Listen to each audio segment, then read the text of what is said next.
Y a-t-il quelque part dans la Bible où il est mentionné que le Christ était Dieu, le Dieu de Moïse, de David, de Noé, d'Abraham et d'Adam, et qu'il était le créateur de cet univers et de la création? Non, il n'y a rien de tel. Il en va de même concernant la Trinité. Voyez-vous, le chrétien dit que Dieu existe en 3 personnes. Et ils disent dans la formule que le Père est Dieu. Le Fils est Dieu et le Saint-Esprit est Dieu, mais ils ne sont pas 3 dieux, mais un seul Dieu. Ils poursuivent dans le catéchisme, dans le livre d'instruction, que le Père est tout-puissant, le Fils est tout-puissant et le Saint-Esprit est tout-puissant, mais qu'ils ne sont pas 3 tout-puissants, mais un seul tout-puissant. Cela continue en disant que le Père est une personne, le Fils est une personne et le Saint-Esprit est une personne, mais qu'ils ne sont pas 3 personnes, mais une seule personne. Ai-je raison? Je ne connais pas le livre du catéchisme.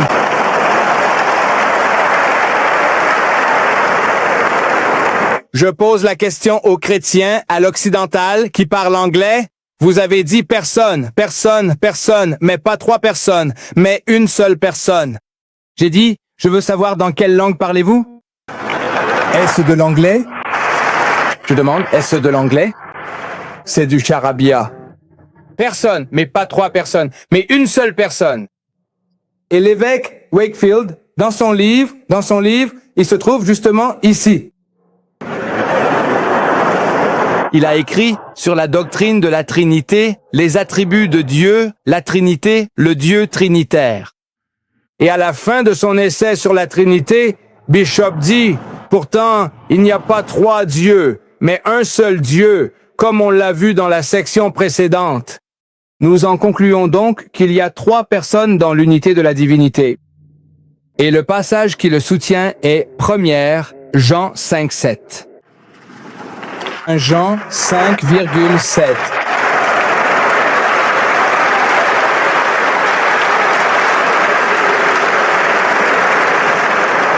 Jean 5,7. Ce que je demande, c'est que ce passage, 1 Jean 5,7, n'est pas dans ma Bible. Je veux que tu me le trouves dans cette Bible qui est la mienne. Il y a eu plusieurs omissions dans certaines des versions modernes. Je ne suis pas d'accord avec elles. Voilà où j'en suis. Donc je demande, qui a omis cela? Ce verset est rejeté comme une fabrication dans la RSV.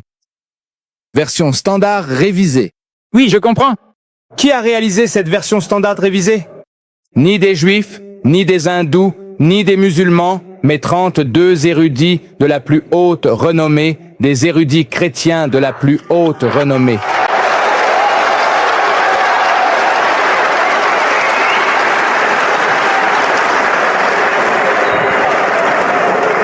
« 32 érudits de la plus haute renommée, soutenus par 50 dénominations chrétiennes coopérantes. Ils l'ont rejeté comme une fabrication, et tout le monde chrétien suce son pouce devant une fabrication et crée une nouvelle divinité, un 3 en 1. Ceci est la Bible. Merci. Il se trouve que je ne suis pas d'accord avec ces érudits, parce que les érudits peuvent se tromper.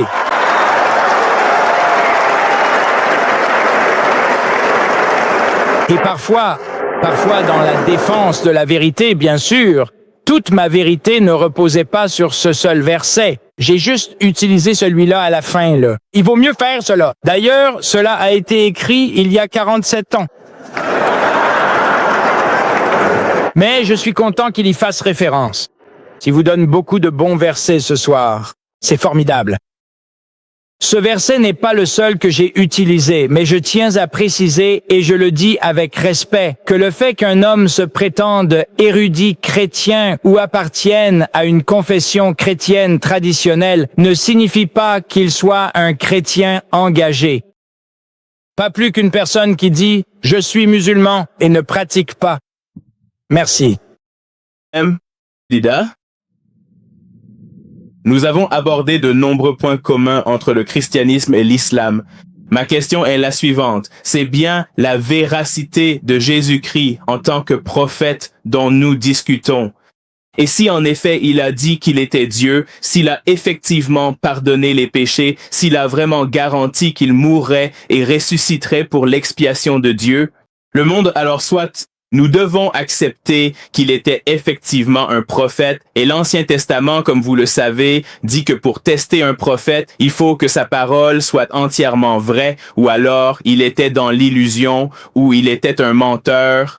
Ma question pour vous, monsieur, est la suivante. Jésus était-il un prophète et disait-il la vérité?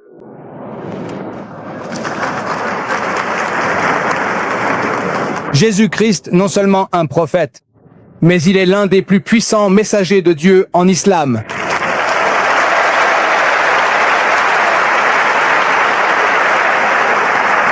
Et ce qu'il a dit, il l'a dit en vérité.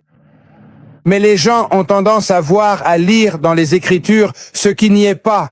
Je vous le dis, vous avez répété l'expression. Jésus prétendant être Dieu. Je vous le dis, ici, la Bible est là. Si vous n'en avez pas, venez. Et d'ici à ce que les autres chrétiens soient interrogés, trouvez-moi ce verset et je vous donnerai ma main et vous me conduirez pour être baptisé. Venez, descendez ici et montrez-moi dans votre Bible. Comme vous pouvez le voir, je suis musulman et j'ai aussi l'esprit ouvert. Je lis la Bible et en fait de nombreuses Bibles. Donc la question est la suivante. J'ai lu une fois une Bible qui venait de Grèce et la moitié de la Bible parlait du peuple grec. Maintenant, si la Bible est la parole de Dieu, est-ce que la parole de Dieu parle uniquement dans la moitié de la Bible du peuple grec? Ça, je ne pouvais pas le croire. Pouvez-vous répondre à cela, s'il vous plaît? C'est son problème, pas le mien. Peut-être que je pense que vous avez confondu les Juifs avec les Grecs. Parce qu'encore et encore, Jésus-Christ s'adresse à son peuple en leur disant « Je n'ai été envoyé qu'aux brebis perdues de la maison d'Israël ». Il dit à ses disciples « N'allez pas vers les païens, c'est-à-dire les non-juifs, et n'entrez dans aucune ville des Samaritains, mais allez plutôt vers les brebis perdues de la maison d'Israël. » Les Juifs, les Juifs, les Juifs, ô Jérusalem, Jérusalem, malheur à vous, hypocrites. Ceci, je cite Matthieu chapitre 23. Malheur à vous, hypocrites, race de vipères, engeance de serpents. Malheur à vous, hypocrites. 6 fois dans un seul chapitre. 6 fois. Cela s'adresse aux Juifs et à ma connaissance, pas aux Grecs. Mais maintenant, je viens de me rappeler que ce livre ici, j'ai écrit ce livre intitulé « Le choix ». Le choix entre l'islam et le christianisme, et ce livre est disponible à l'extérieur. Cela vous donnera des informations sur ce que la Bible dit à propos de Mohammed, le successeur naturel du Christ, Mohammed le plus grand, et le Coran, le miracle des miracles. Celui-ci aussi est un livre relié avec des lettres dorées de l'or sud-africain et il est vendu à 15 $. Ceux d'entre vous qui en ont les moyens, achetez-en un, achetez-en deux, offrez-les à vos amis non musulmans, à vos employeurs, à vos employés. Et ce sera un meilleur cadeau que de leur donner 15 000 $, vous savez, pour des boules de Noël. Donnez-moi ce bleu. La question serait, si vous aviez un petit-fils qui venait ici à Toronto, jouait au hockey dans cette arène pour les Maple Leafs de Toronto, il a écopé d'une pénalité, et la règle était qu'il devait aller au banc des pénalités. Mais il y avait une exception. S'il était gardien de but, quelqu'un pouvait aller au banc des pénalités et prendre sa place. Lui diriez-vous, c'est bon d'avoir un remplaçant? Ou diriez-vous, non, ce n'est pas juste?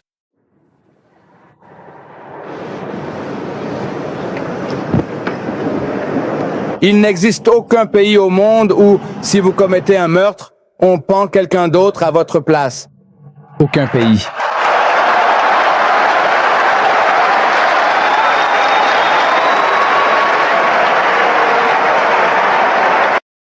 Dis, Date, pourquoi Dieu exige-t-il des sacrifices d'animaux dans l'Ancien Testament?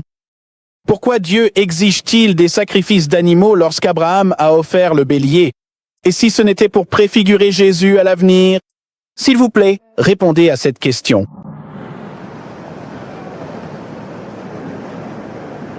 La même Bible dit, Dieu parlant, je n'ai pas besoin de sang.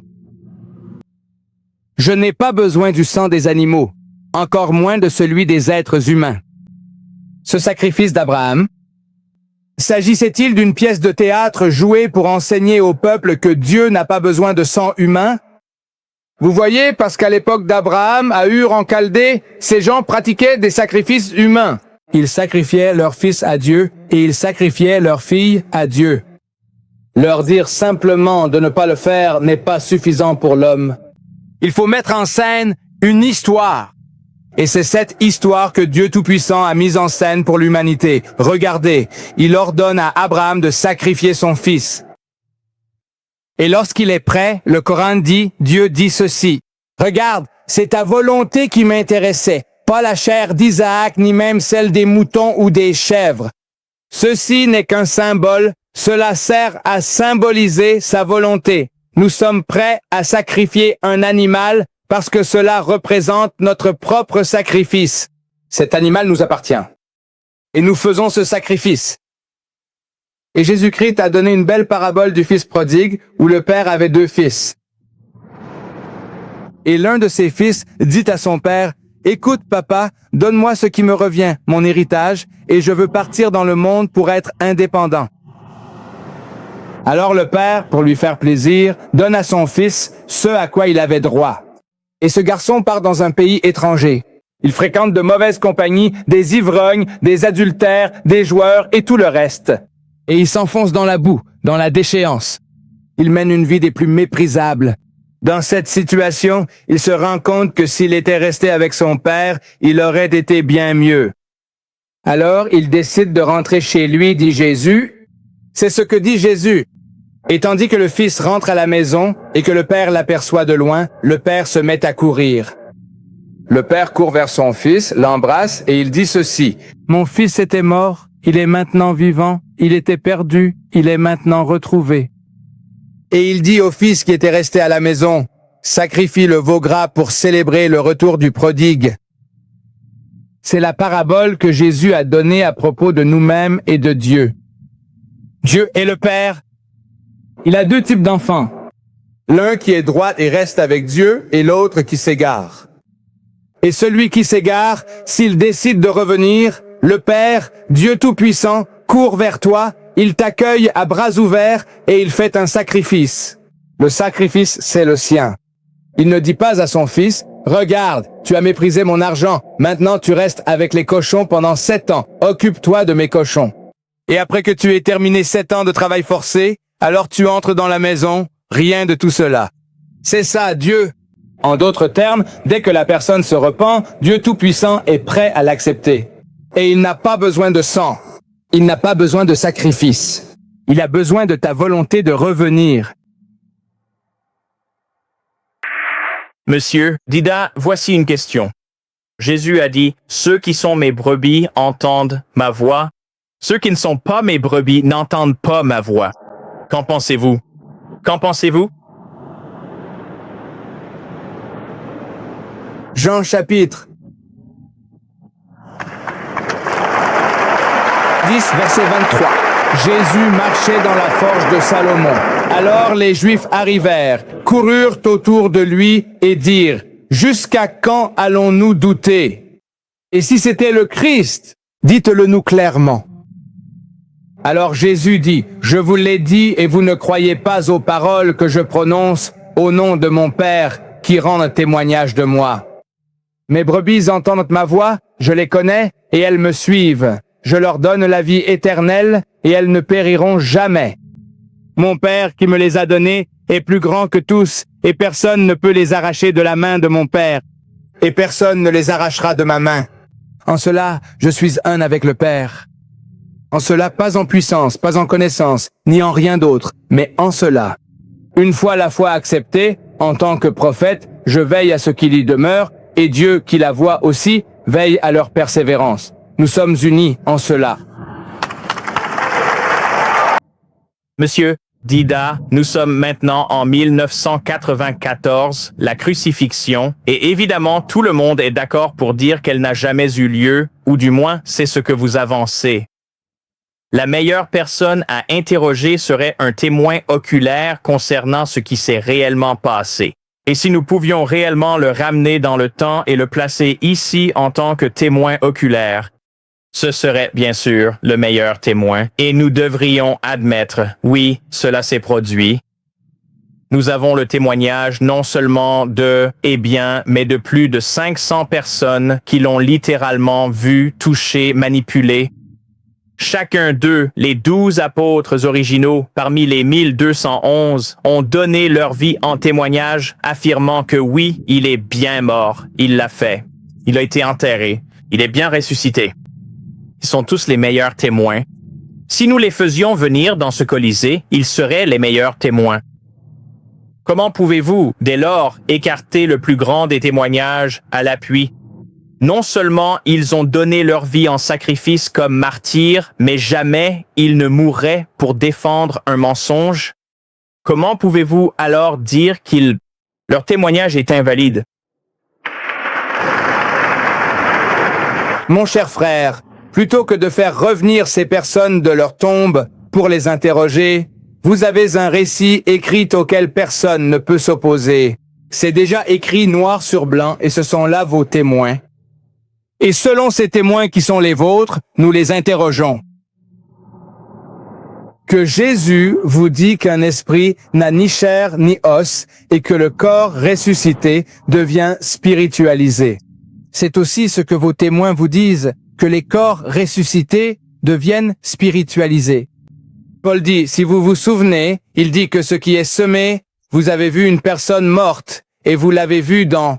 Cela signifie que vous l'enterrez.